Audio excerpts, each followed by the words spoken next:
But anyway, let's get into the classroom here. You know, progressivism is ubiquitous, but one of the things that one of the so-called great progressives of 100 years ago focused on was education, John Dewey. What happened there? Well, this new principle works itself out, and it changes everything about what you learn.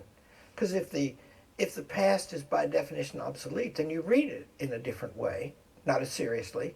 It means literature and philosophy from the past, right? So you don't the long human quest for knowledge is altered in character.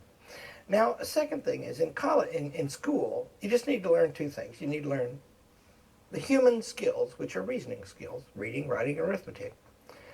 But then you need to learn knowledge, a structure of knowledge of the physical world and of the story of mankind, right?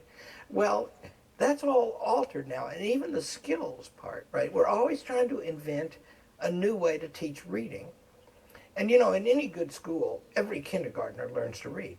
It's just, you know, we have a bunch of charter schools at Hillsdale College. That's the rule, right? That's why phonics works for teaching reading. So what did Dewey and the progressives do? Well, they thought that all of that could be transformed. Human reason itself is not anymore a given, not anymore inherent or inalienable. And so we should experiment now. We should invent new methods all the time.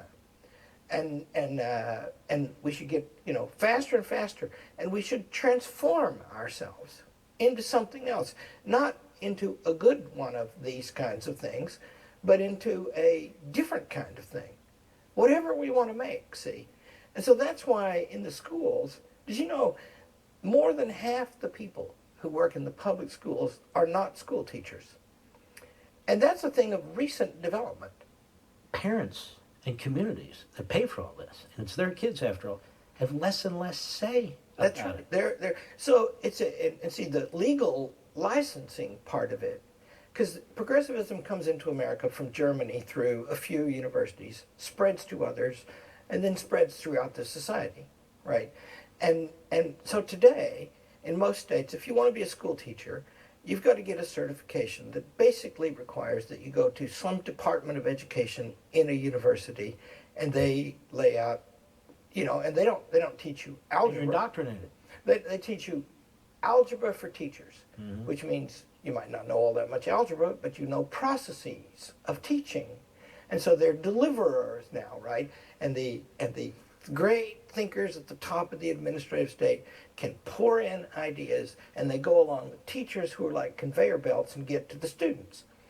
And that means that these progressive ideas are now legally tied in huge ways with, you know, more than half of the budget of every state in the union into a system that guarantees that it's uniform up and down, and increasingly tries.